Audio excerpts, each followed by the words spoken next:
이번에는 수조 유리의 두께입니다. 자, 유리의 두께는 T라는 단위를 사용하는데 여기에서 1T는 1mm를 말해요. 즉 5T라고 하면은 두께가 5mm짜리 유리를 말하는 거예요. 그래서 이 수조의 사이즈가 커지면 커질수록 유리도 두꺼운 유리를 사용하게 돼요. 그래서 이 유리의 두께는 일단 수조에 사용되는 유리는 5T가 가장 얇은 유리예요. 그래서 수조의 사이즈가 커질수록 5T, 6T, 8T, 10T, 12T, 15T 이 두께의 유리를 사용하게 되는데 여기에서 6T짜리 수조는 국내에서 제작되는 수조에는 없어요. 이제 6T짜리 수조는 메이드 인 차이나 중국에서 생산돼서 국내로 들어오는 수조들이 6T짜리 수조가 있고 국내 제작 수조는 6T짜리가 없어요. 그거는 국내에서는 6T짜리 유리가 생산이 안 되거든요. 국내에서는 5T 다음 제품이 8T짜리 제품이에요. 그래서 국내 수조에는 6T짜리가 없다고 생각하시면 되고, 자, 여기에서 수조의 사이즈가 커질수록 유리가 두꺼워지는 이유가 있어요. 수조 사이즈가 커질수록 더 두꺼운 유리를 사용하는 이유는 아무래도 수조 사이즈가 커지면은 들어가는 물의 양이 많아지죠. 그러면은 이 유리가 받는 물의 압력이 커지기 때문에 얇은 유리를 사용하게 되면은 배부름 현상이 발생해요. 여기서 배부름 현상이란 게 뭐냐면은 물의 압력으로 인해서 유리가 팽창하는 것을 배부름 현상이라고 하는데, 이게 실제로 얇은 유리를 쓴 큰 수조 같은 경우는 정면에서 보게 되면은 물을 가득 채웠을 경우 실질적으로 육안으로도 가운데가 볼록해진 것을 볼 수 있어요.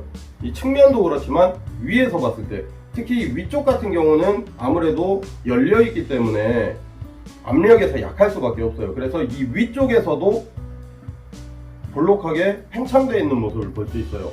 자, 그러면은 이 압력이 오래되면은 이 실리콘 접합면에 아무래도 부담이 많이 가겠죠. 그래서 이 실리콘이 서서히 뜨게 돼요. 그러다가 결국은 누수가 발생하는 거죠. 우리가 흔히 이제 수조가 터진다는 말을 쓰는데, 일반적으로 이 실리콘이 떨어지는 경우에 이 수조가 펑 터지는 게 아니고 점차적으로 누수가 발생하면서 그 누수가 발생하는 부분이 점점 커지면서 누수량이 많아지는 거지, 이 수조가 그냥 산산조각 나면서 펑 터져버리는 그런 건 아니에요. 수조가 이제 펑 터진다고 하는 경우는 일반적으로 유리에 금이 갔을 경우 그 금이 간 부분을 중심으로 이제 급격하게 금이 커지면서 터져버릴 수는 있죠. 하지만 이 실리콘 부분이 벌어진다고 해서 수조가 그렇게 우리가 생각하는 것처럼 문자 그대로 터지는 건 없으니까 그런 걱정은 하지 않아도 되지만, 아무래도 물의 양에 비해서 유리가 얇은 경우는 수조가 누수가 발생할 확률이 높아진다, 그렇게 생각하시면 됩니다. 그래서 그 배부름 현상을 방지하기 위해서 이제 한 넉 자 정도 넘어가는 대형 수조의 경우는 이제 상부의 유리를 덧대는 상부 보강, 이제 하부의 유리를 덧대는 하부 보강, 그리고 이제 상부 같은 경우 이제 지지대를 받쳐주는 보강대 같은 게 이제 들어가는데, 처음부터 그렇게 대형 수조를 사용할 일은 없으니까 입문 단계에서 보강대에 대해서는 그렇게 신경을 안 써도 되고, 단지 이제 수조가 커지면서 유리가 두꺼워지면은 당연히 수조의 무게는 그만큼 무거워지게 돼요. 하지만 이제 수조의 안정성을 위해서 사이즈에 적합한 두께의 유리로 제작된 수조를 구입을 하는 게 좋습니다. 실리콘 마감 방식에 따른 분류로는 일반 실리콘 마감 방식과 공차공법으로 제작된 수조로 일단 크게 나눌 수 있어요. 여기에서 일반 실리콘 마감 방식이라는 거는 이 유리의 접합면과 수조 하단에 내부 접합면 네 면을 실리콘으로 접합한 방식을 말하고요. 그리고 공차공법이라는 거는 이 내부 쪽으로 실리콘을 쏘는 거를 생략하고 이 유리의 접합면 사이로만 실리콘을 흘려 넣어서 접착한 방식을 말해요.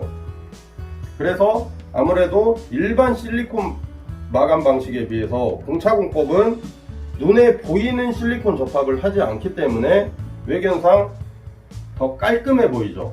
그래서 요즘에 이 공차공법 방식으로 제작된 수조들이 인기가 있는 편이에요.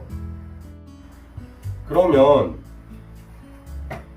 공차공법 방식은 유리의 접합면만을 접착을 하니까 안쪽까지 실리콘 작업을 해주는 일반 실리콘 마감 방식 수조에 비해서 내구성이 약하지 않느냐고 생각할 수도 있어요.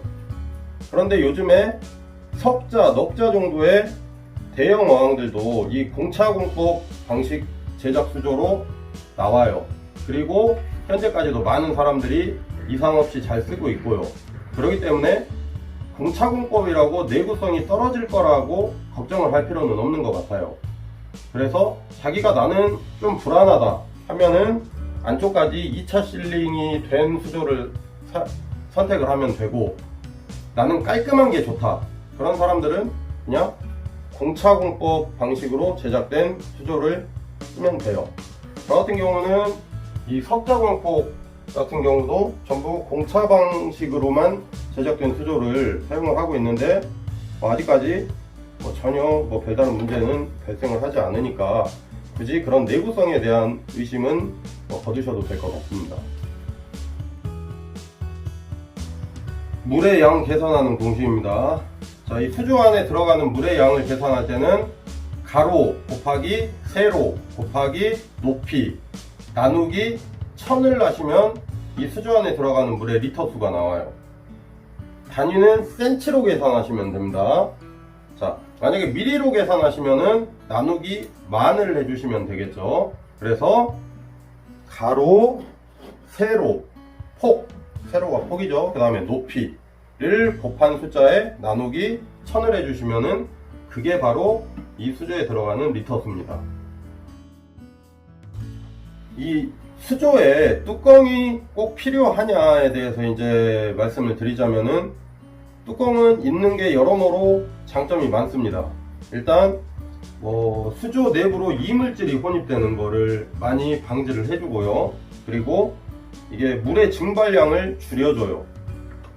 그리고 이제 가장 필요한 점이라고 말씀드리면은 이제 물고기의 점프사를 방지해 주는데 이제 큰 역할을 해주거든요. 이게 은근히 이게 물고기를 키우다 보면은 점프사가 많이 나와요. 그런데 이 뚜껑이 있으면은 아무래도 점프사를 상당 부분 막아줄 수 있죠. 물론 뚜껑이 있다고 해도 뛰쳐나갈 애들은 뛰쳐나가요. 이 뛰쳐나갈 애들은 절대 막을 수가 없어요. 왜냐하면은 이게 완전히 뚜껑이 있다고 해서 완전히 밀폐되는 게 아니고 이 가장자리로 이제 에어보스라든지 이제 전선 같은 게 지나갈 공간이 있어야 되기 때문에 어느 정도 유격이 있어요. 근데 이게 그 틈이 그렇게 넓지가 않은데 거기로 못 뛰쳐나갈 거라고 우리가 생각을 하는데 뛰쳐나갈 애들은 그 틈으로도 어떻게든 뛰쳐나가요. 그래서 100% 방지할 수 있는 건 아니지만 그래도 한 80% 이상은 방지해 준다고 보면 돼요. 그래서 저 같은 경우는 점프사 방지를 위해서 가급적이면 뚜껑을 씌우는 편입니다. 그래서 필수는 아니지만 뚜껑을 씌워 놓으면 여러모로 장점이 많다라고 생각하시면 될 것 같아요.